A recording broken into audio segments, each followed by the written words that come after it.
Observa la siguiente imagen, localiza México y coloréalo de color rojo. Además, escribe el nombre de los continentes en el lugar que le corresponda: Europa, Asia, América, África, Antártida y Australia. Mira, aquí es el mapamundo, ¿verdad? Bueno, en el mundo se encuentra nuestro país, que es México. Lo vas a colorear de color rojo. México se encuentra en el continente americano. Aquí le vas a poner América. Aquí está África, Europa, Asia, Australia y Antártida. Antártida es el polo sur. No está habitado por las personas. Solamente van los científicos. Las personas aquí no pueden cosechar, no pueden sembrar absolutamente nada y no pueden tener animalitos. Todos los alimentos se los llevan de los otros continentes. Aquí solamente pueden estar los científicos. ¿Qué son las fronteras? Las fronteras son los límites territoriales que marcan donde termina un país y empieza otro. ¿Qué son las fronteras naturales? Son los límites con elementos naturales, como ríos, montañas o lagos. ¿Qué son las fronteras artificiales? Son límites marcados con cercas, bardas o muros. ¿Cuál es el nombre oficial de México? Es Estados Unidos Mexicanos. Escribe el nombre de los elementos del mapa en el lugar que le corresponde. Aquí tenemos el título. Después tenemos la rosa de vientos. Tenemos el norte, el sur, el este y el oeste. También se le conoce como los 4 puntos cardinales. También en un mapa tenemos las coordenadas geográficas. Tenemos la simbología y la escala. Nos indica en un mapa cuántas veces se redujo un objeto o lugar para representarlo. En este caso estamos hablando de la escala, así como aquí en el mapa. En un mapa pueden ser dibujos, líneas, círculos, colores y otras figuras que representan objetos reales o condiciones de un lugar. A eso se le llama simbología. Son líneas imaginarias horizontales, paralelos y verticales meridianos que nos permiten localizar cualquier lugar sobre la superficie terrestre. A eso le llamamos coordenadas geográficas. Actual división política de México. México tiene 32 entidades federativas. Además de la división política, México también se divide en 4 regiones. ¿Cuáles son? Es la región norte, occidental, sur y oriental. Y aquí te lo estoy poniendo con diferentes colores. Aspectos que se consideran para delimitar las regiones de México. Es el clima, vegetación, relieve y división política. Escribe en los recuadros de la derecha el nombre de tipo de relieve que corresponde a cada número de la imagen: meseta, montaña, valle y llanura. Mira, primero tenemos la montaña. Las partes más altas se les llama montañas. Después, en las partes bajas tenemos el valle. Como número 3 tenemos la llanura, donde una parte está plana. Y por último tenemos la meseta. Las mesetas son relieves, así como estos. ¿Qué tipo de relieve predominan en México? Predomina la gran meseta llamada altiplanicie mexicana. Son regiones hundidas y más bajas que el terreno que lo rodea. A esto se le llama depresión. Es un gran conjunto de montañas. A eso se le llama Sierra Madre. En México tenemos la Sierra Madre Oriental y la Sierra Madre Occidental. ¿Cómo se forman los ríos? Bueno, esto sucede cuando el agua de la lluvia cae sobre las montañas. La inclinación del terreno provoca que el agua corra, y cuando muchos cauces de agua se juntan, forman un río principal, en un lugar donde el relieve es más bajo. ¿Qué es una cuenca hidrológica? Una región que capta el agua de lluvia, que luego escurre por el terreno para formar todos los ríos pequeños que se unen en uno principal, así como lo podemos ver aquí en la imagen. Mira, empieza a llover y se empieza a escurrir todo el agua para formar pequeños ríos, y ese hacen un río principal. ¿Dónde desembocan los ríos? Los ríos desembocan en lagos, lagunas o en el mar, aunque también hay ríos que desembocan en el desierto. Marca el continente del que crees que llegaron los primeros pobladores de América. Bueno, los primeros pobladores de América salieron de Europa. ¿Cómo se explica la llegada de los primeros habitantes a nuestro continente? Durante la última glaciación, el norte de Asia y de América se congelaron y el nivel del mar descendió, lo que permitió que los seres provenientes de Asia cruzaran por el estrecho de Bering. Este es el estrecho de Bering, este es Asia. Por esta parte cruzaron de Asia hacia América. Esto sucedió hace entre 15.000 y 17.000 años. En ese entonces esta parte estaba congelada. En un principio, estos pobladores vivían de la caza y la recolección, por lo que tenían que trasladarse continuamente de un lugar a otro. Estos eran pobladores nómadas, que se movían de lugar a lugar. Estos grupos de pobladores humanos desarrollaron la agricultura y domesticaron animales. lo que les permitió establecerse en un lugar permanente. A esto se les llama pobladores sedentarios. ¿Cuáles fueron las tres grandes áreas culturales del México antiguo? Fueron Aridoamérica, Oasisamérica y Mesoamérica. Esta región del México antiguo poseía un territorio semiárido, del clima caluroso, en el que las lluvias son escasos todo el año. A esta área se le llamaba Oasisamérica. Es el nombre con que se conoce una zona en la que hubo importante actividad humana en la época precolombina, cuyos límites corresponden actualmente al suroeste de Estados Unidos y norte de México. A esta área se le llamó Aridoamérica. Esta área del México antiguo tenía varios tipos de climas, abundancia de ríos y lagunas, lo que hizo favorable la agricultura. A esta área se le llamó Mesoamérica. ¿Cómo se originó la agricultura? Algunas personas observaron que las semillas se dispersaban a otros lugares y donde caían las semillas nacían nuevas plantas. ¿En qué año se cree que inició el cultivo del maíz? Se cree que fue alrededor del año 5000 a.C. ¿Cómo se inició el comercio? Gracias a la agricultura, los humanos comenzaron a formar aldeas y el comercio inició con el intercambio de trueque de productos.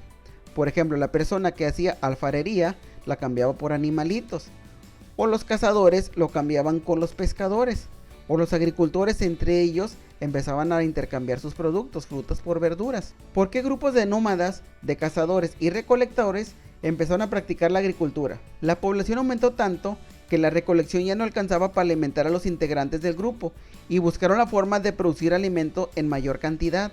¿Cómo obtenían los tintes y colores para hacer las pinturas rupestres? Las hacían de minerales y vegetales molidos con grasa animal, resina y agua. Dibujos sobre rocas que representaban ideas de cazar y de guerra y actividades cotidianas de los grupos que lo realizaban. Estos eran las pinturas rupestres, que actualmente las puedes encontrar en algunas cuevas. ¿Cuáles son los tres periodos en los que se ha dividido el desarrollo de las civilizaciones mesoamericanas? Es el periodo preclásico, clásico y posclásico. Lapso de tiempo que abarca el periodo preclásico. Esto lo abarca del año 2500 a.C. al año 200 después de Cristo. Lapso de tiempo que abarca el periodo posclásico. Este es del 200 después de Cristo al 900 después de Cristo. Lapso de tiempo que abarca el periodo clásico. Este es del año 900 al año 1521, con la conquista de México.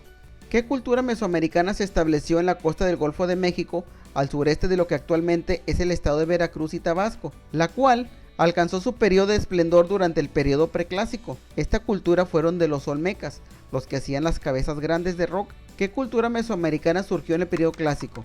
Habitó el territorio que ilustra la siguiente imagen y desarrollaron un avanzado sistema numérico que incluía un símbolo que representaba el cero. Esta fue la cultura maya. ¿Qué cultura mesoamericana se estableció en el territorio del actual estado de Oaxaca? Construyó el centro religioso Monte Albán y alcanzó su mayor esplendor durante el periodo clásico. Estos fueron los zapotecas. ¿Qué cultura mesoamericana se estableció durante el periodo posclásico en el territorio que hoy ocupa los estados de Oaxaca y parte de Guerrero y Puebla, y dominaban la técnica de la alfarería? Elaboraron diversos objetos de oro. Esta fue la cultura mixteca. ¿Qué cultura mesoamericana se estableció en la cuenca de México durante el periodo posclásico y tras derrotar al señorío de Azcapotzalco, extendió su dominio a casi todo Mesoamérica hasta que cayó vencida por los españoles en 1521? Esta fue la cultura mexica. ¿Qué expresiones de la cultura de los pueblos mesoamericanos se conservan en la actualidad? Es el uso del calendario y la escritura. Haz un dibujo de ti mismo. ¿Cómo ha cambiado tu cuerpo y tu mente al crecer y desarrollarte? Bueno, yo aquí me dibujé. Yo soy este niño. Yo he crecido. Soy más alto. La ropa dejó de quedarme. Ya no me da miedo la oscuridad. El gusto por la música y los programas de televisión ya han cambiado.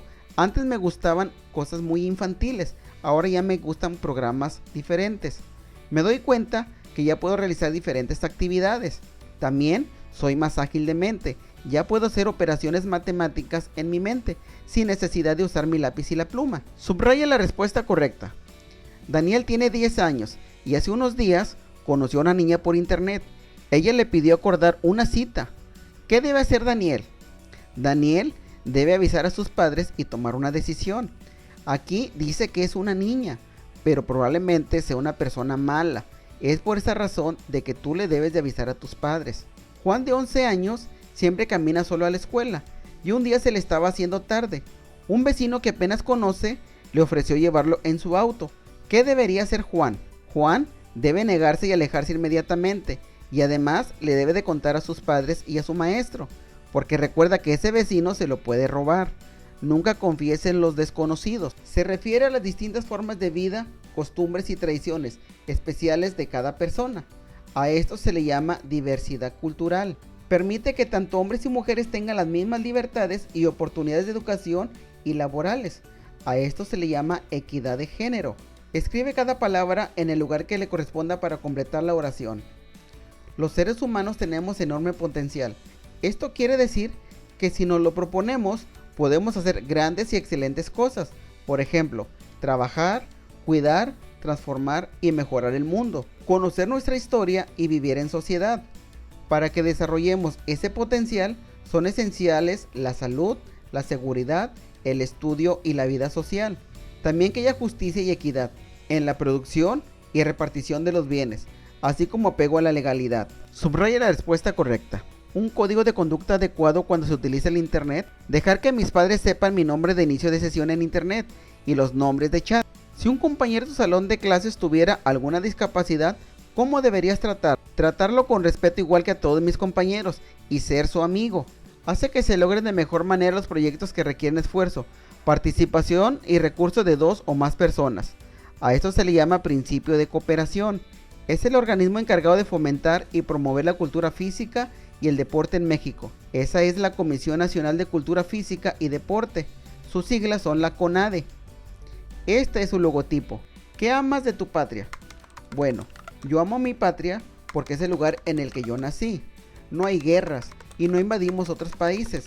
Somos ciudadanos que practicamos la paz y el amor hacia las demás naciones. México es un país con hermosos paisajes y costumbres, como el Día de la Virgen de Guadalupe, el Día de Muertos, el Día de la Independencia, las posadas y las cabalgatas.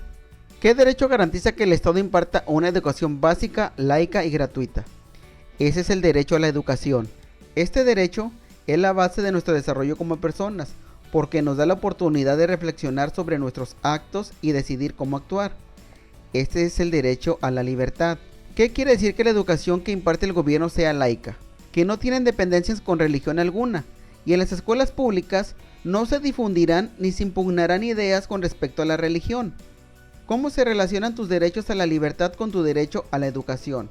Me da facultad de elegir con libertad el oficio o la profesión que ejerceré cuando sea mayor. Son algunos de los derechos que garantiza nuestra Constitución.